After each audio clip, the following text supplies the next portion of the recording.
Thanks very much, Nathan. Good morning, everyone. It's a great privilege to be here. I usually spend most of my time speaking to HR professionals and lawyers, so it's nice to be speaking to real people here in the nation's capital.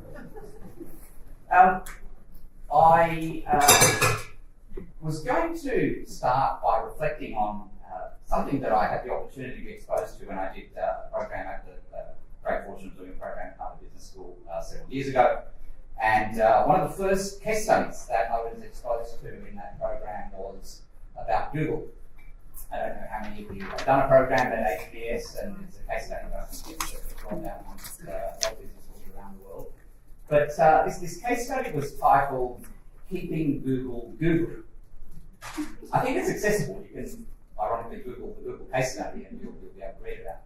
The entire case study was premised on what Google was doing, so this is around 12 years ago, essentially to create and define its identity, and specifically in the context of how it used its big facility in wherever it was, in California, and how its entire premise was about perspective. So Google's whole philosophy, I'm sure I'm not telling anyone in this room things that they probably would not have some insight into already, but the whole idea was, if you worked at Google, and particularly if you were based at their head office, their headquarters, your entire life was taken care of. They had dry cleaning, they had pharmacies, they had massagers, everything was that you did not have to leave.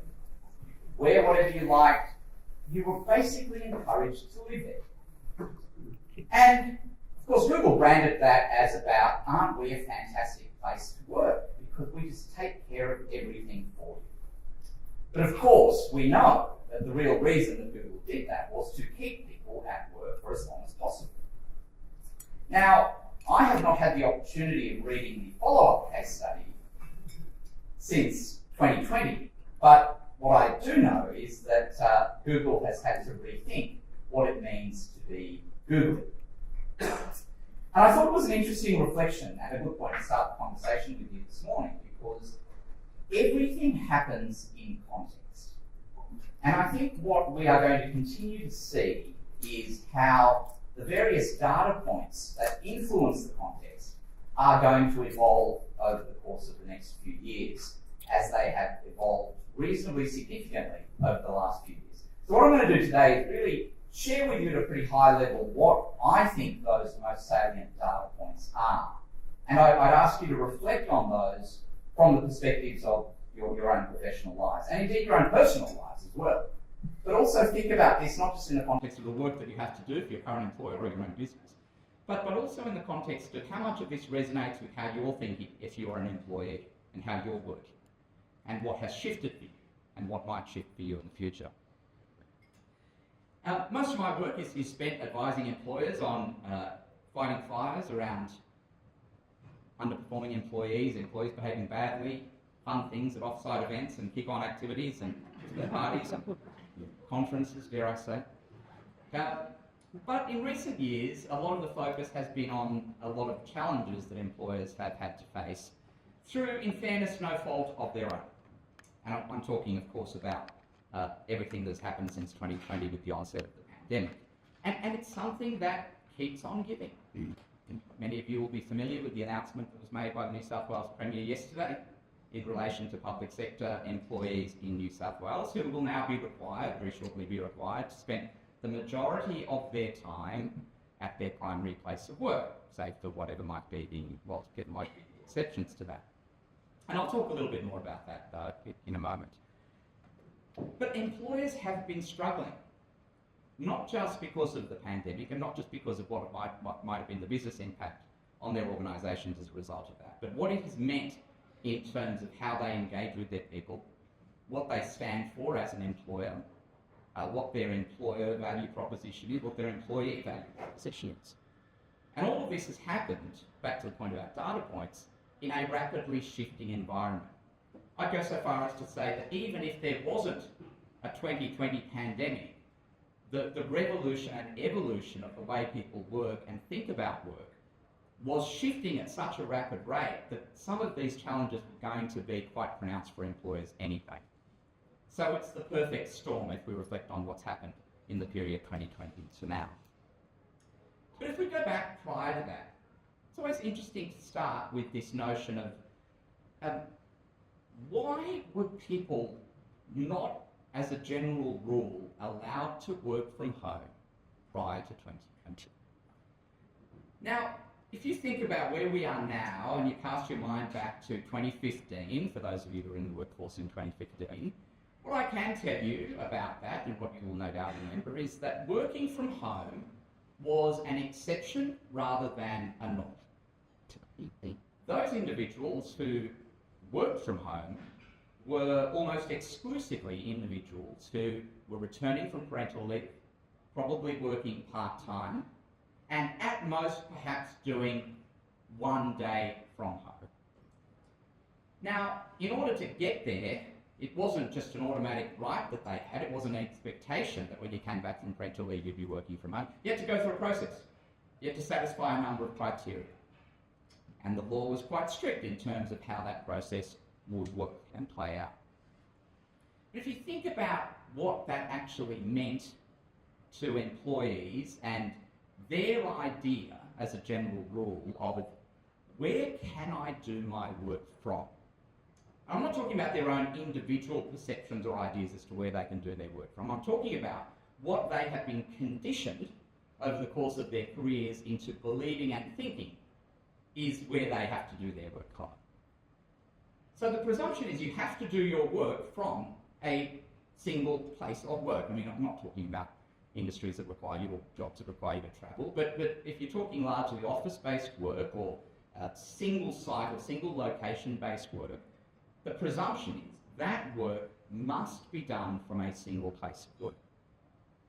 No one's really even bothering to have on a regular basis conversations or challenges with their employer at that time saying, well, actually I'm pretty confident and comfortable that I can do this job from home. There's really no reason that I can't. That's just not a conversation that many people were comfortable entertaining or engaging in. So that's the norm. You fast forward to 2020, and literally everything changes overnight. And then all of a sudden, employers have to, I'm probably overusing the word pivot. Right, employers had to pivot. Because all of a sudden, how do you now justify your articulated or non-articulated paradigm that work must be done from this single place of work when the law says that those people can't come to your place of work, or something to that effect? So if you want to survive, you can't hold true to your mantra that your work has to be done from that single place of work. So what do employers do? Well, you turn it into a positive. We think this is great. This is the new future. We're going to embrace this. We are going to allow people to work from anywhere. Because that was the cool thing to say on Saturday said that. But a lot of employers came out with some very bold and big statements, didn't they? They had to. They had no idea how long this was going to continue for.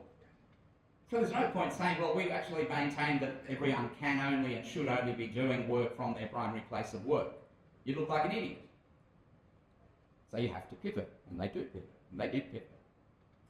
But then all of a sudden things start to quote normalise or revert.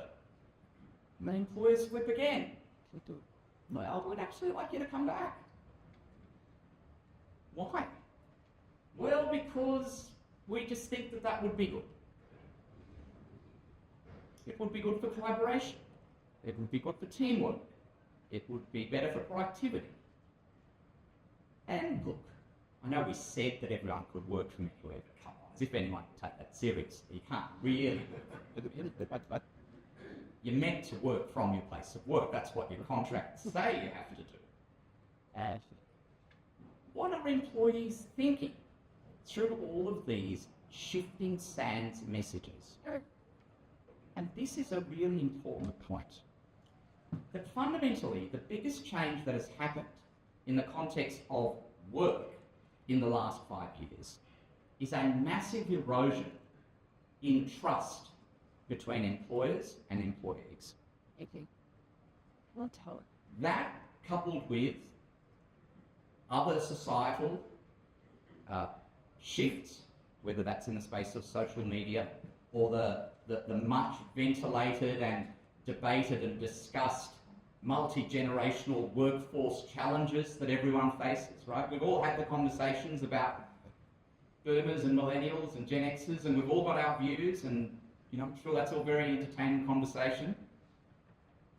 But it's all contributing to this perfect storm.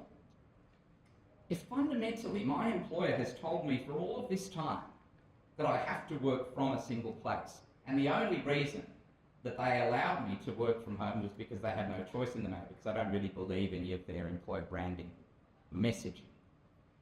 And then I've been able to prove, and they didn't seem to have a problem with me actually executing on my work from home. Why am I going to buy into this, you have to come back? Unless there is an absolutely compelling reason for me to do so. So, as you are reflecting on all of the things that you do in your jobs, do keep in mind that one of the challenges that all employers and organisations face, more so now and what will be on an increasing basis, is how do they rebuild that trust, if that is at all possible? Largely driven by not just the pandemic, but what the changes that happened because of due to the pandemic and during the pandemic meant about what was the status quo and the narrative prior to that particular play. Yeah, clever. There is now a great deal of variability in the way that people work, and I might say that that's a good thing. But the fact that there is so much variability means that the impact on how cross-organisational working relationships and effectiveness actually plays out is going to be challenged. So we were having a conversation last night around how 10 years ago, if you were proposing a meeting to be done via video conference or via teleconference, that would be seen as you perhaps shortchanging your client. Would have been seen as a bit lazy. Don't you want to invest the time in coming to visit us? Now, do we have to meet in person? Sure, we can't do that by Teams. Isn't that something that we can just do via a Zoom call? That's a very significant shift. Now, who's driving that? And who's going to be the one responsive to that? And what's the employee engagement level going to be as a result of that? What do employees take away from that shift in terms of what good looks like for that employee in their organisation as to the execution of their role? And these are the kinds of challenges that employers are aware of, but because of all of the variability, that lack of stability means you can't formulate and execute on systems in the way that you could have pre-2020. The predictability, the certainty, the continuity were all things that gave rise to effective and efficient systems for organisations. And throw into the mix that managers probably had a lot more comfort in terms of conversations that they were having with team members around these kinds of issues. Mm-hmm. One of the biggest issues at the moment in organisations is the apprehensions that managers have about giving any kind of feedback or guidance to team members. Why do they have that apprehension? I mean, it is their job, after all, to be providing that guidance and that feedback. Well, they have that apprehension because they know and they see that you will be very lucky in this day and age to have a difficult conversation with a team member and not have that be followed up by some kind of criticism or complaint made against you for bullying, harassment, over-exuberant communication, or white-handing, or bad survey results, and engagement scores. In other words, it's going to come back to bite you at some point. Why would I bother if I'm a manager? Right, so put all of this together. Changing working patterns, lack of trust, managerial discomfort, variability leading to a dysfunctionality, some might say, or an inconsistency at least in terms of systems. And all of that happening in the context of society evolving and generational expectations as to what work means for an individual looking and feeling very different. None of this is fixing in a hurry. This is just going to continue to be more challenging. And of course, we know that there are economic pressures. But those economic pressures, unlike perhaps in bygone eras, are not seeing people roll up their sleeves and saying, I want to now engage more directly with what my manager and what my employer wants and needs of me, so I've got more job certainty at this particular point in time. Well, that's not what people's response is to the economic pressure in the vast majority of instances. So that too is another shift.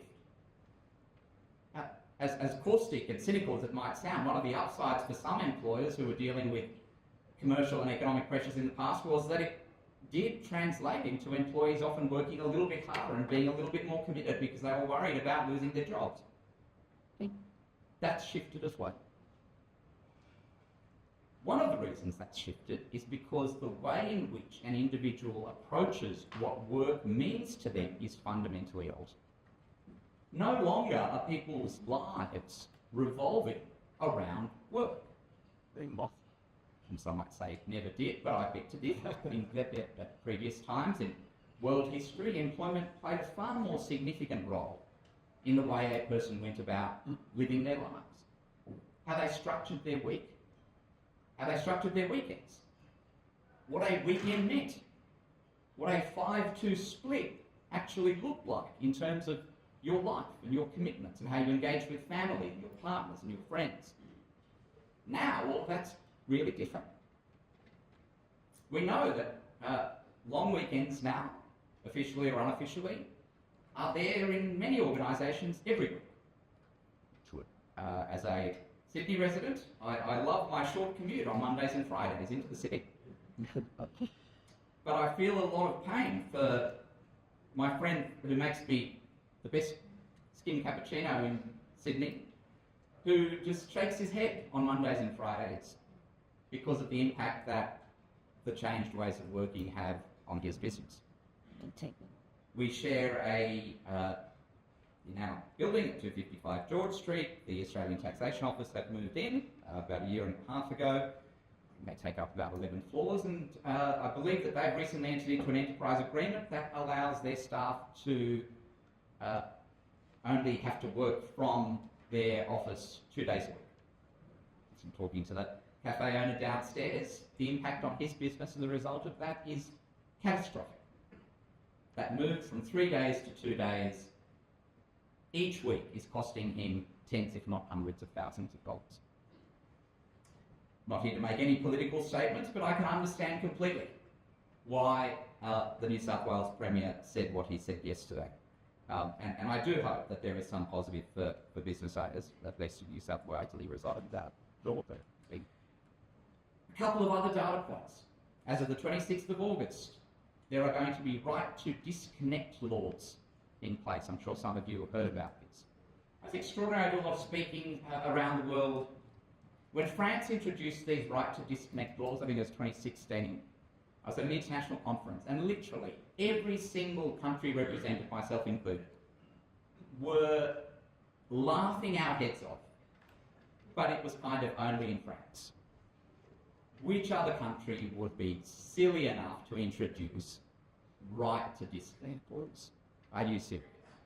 But of course, in France, everything happens that's pro-employee.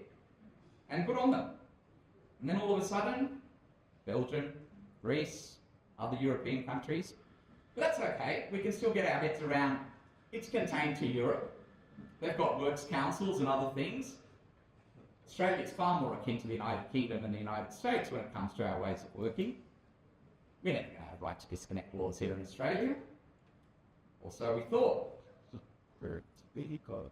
And we will. So as of the 26th of August, everyone will have a right not to respond to contact or attempted contact that's made with them outside of their core working hours, subject to terms of their contract and their role and responsibilities and a few other things. But this applies to everyone, unless you're a small business, in which case it applies in the 26th of August next year.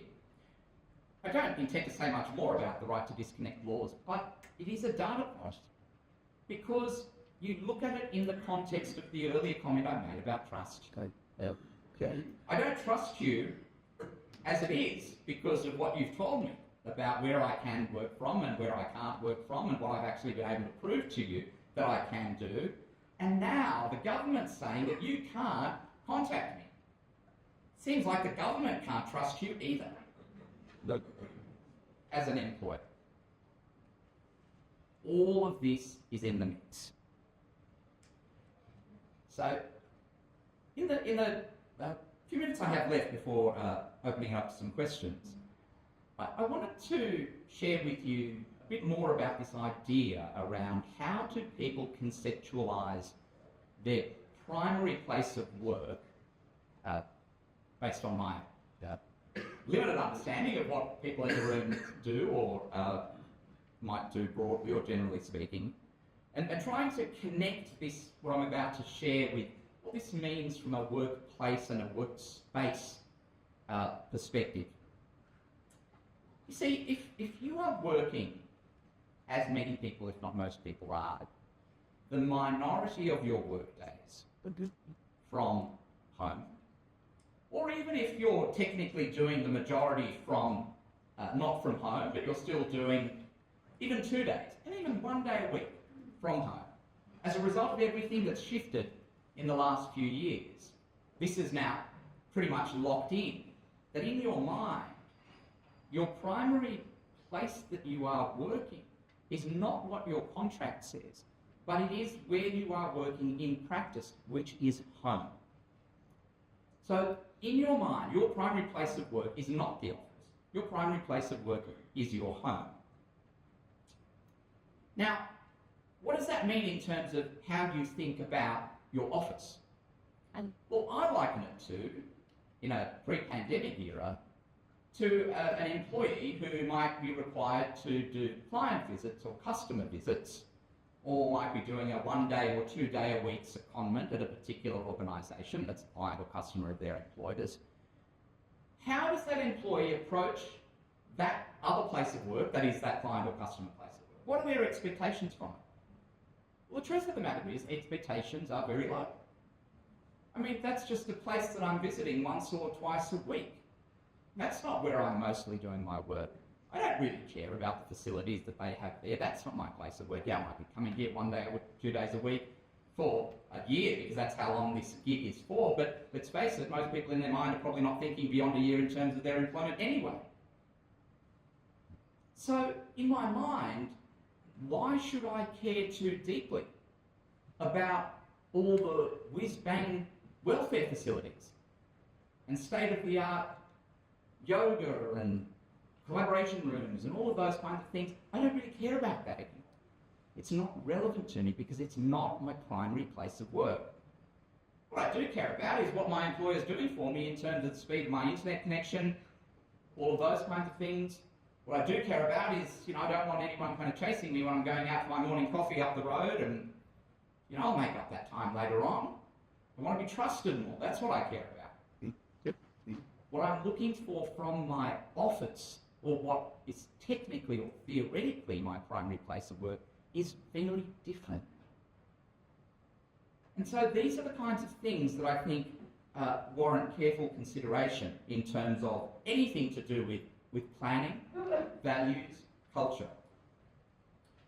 But you care more now, perhaps, as an employee, about how your work is integrated into your life than what might have been the case, and probably was the case in years gone by, which is how your life was integrated into your work. What is your workplace doing for you that respects that the way you have geared your working week and your working time is largely based around drop-offs, coffee, watching the Olympics, and making sure you're broadly on top of your emails? That is the truth. Please don't get me wrong, I'm not suggesting that employees are deliberately or even unconsciously lazy or not committed. It's just that people have now got used to working in that particular way. And I'll end where I started. Ultimately, that is a symptom and reflection of the erosion of trust. If I trusted my employer more, there's no way I would think that it was ever appropriate to do anything other than respect that it is a privilege to be allowed to work from somewhere other than my employer's primary work task. If I don't trust you, I don't care. And that's what I'm going to do. Hope that's been helpful. Thank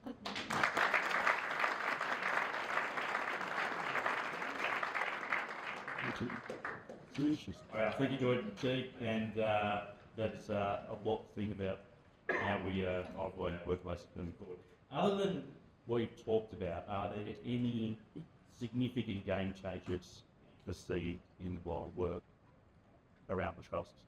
Yeah, I think that one thing that is evolving as I continue to evolve is linked very much to these changes is that people are reflecting on what kind of work relationships they want to have. I'm not talking about their relationship to their co-workers, but do they want a prototypical employment relationship? Do they want more flexibility that attaches to being a contractor, being sole trader? And the government's, of course, trying to keep up with all of that, not just in the context of the gig economy, but in the context of people changing what they're looking for in terms of that integration of their life. So I think that's going to be an area where there's going to be a lot of shift, both in terms of the asks that people present to their employers and then how the government really make. See, some questions from our floor. Thank you very much. That was brilliant. You say that trust has decreased, but when did that really start to? Because it wasn't the pandemic, was it? Look, I think that's a very fair point. Every organisation will have its own journey and its own experience in terms of what levels of trust it maintains. And as in fairness, these sessions are always ones that lend themselves to generalisation, sometimes perhaps unhealthily. But there are some organisations that have actually built trust through the last few years, just through good luck, good employment decisions, and good management. But to your point, I think that there's been, in organisations, trust is eroded not necessarily based on the quantum of employees who feel they've been hard done by, but often the attachment that is made to one employee that is seen to have been hard done by.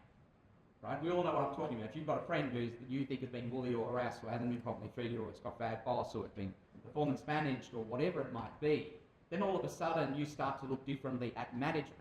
You start to look differently at employers. So this is not something that has happened purely during the pandemic, of course. But I think that the particular trust point I was making was around this primary notion of where work must be done from, and that having to be flipped. That's overnight.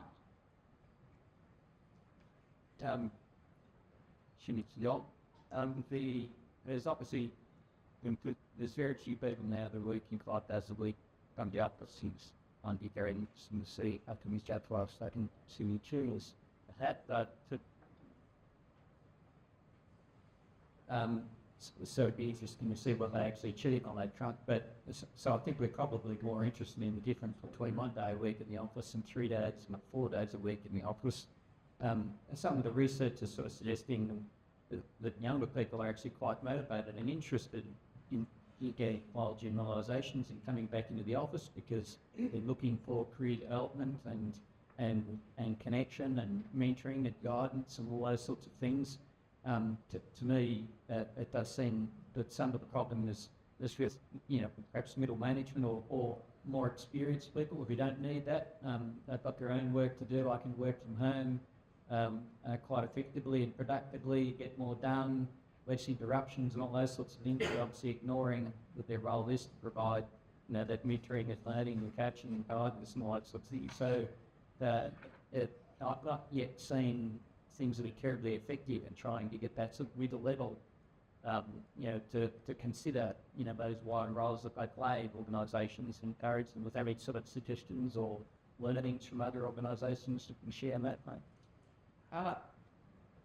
Giving managers the necessary tools to be better at managing people, and by that I don't just mean managing underperformers, obviously underperformance, but actually getting the best out of their people, is increasingly difficult. And I think that the difficulty starts with how you comfort that manager that it's okay to give someone robust feedback in relation to their performance.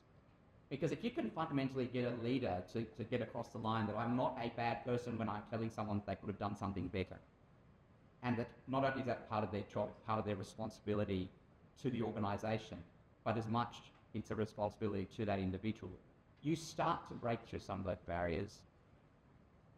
Ultimately, what I see is that it's the fear, it's the apprehensions that have this crippling effect. And if you can't get past that, you're never going to get to the territory of being a genuine manager who is really trying to engage with people on issues such as come back to work, come spend more time in the office, it's good for you from a mentoring point of view, I will commit to doing this for you, you know, and it's not just talk, let's measure it in 6 months and then you tell me whether it's actually delivered for you as against the last 6 months. So there's a couple of layers to that. Managers fall into the trap, organisations fall into the trap of making their managers gimmick. Right? It's about, you know, have this conversation in this particular, using these particular words, right? People see through that. There's a TikTok method. So that's the challenge. Probably got Tom, more question. I need to that. Johnny, great chat. Thank you so much for all the insights.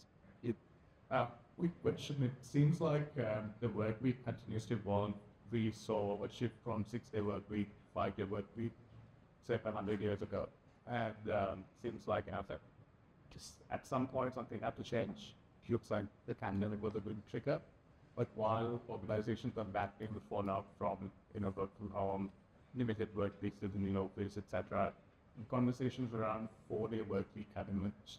Have you had some conversations with organizations?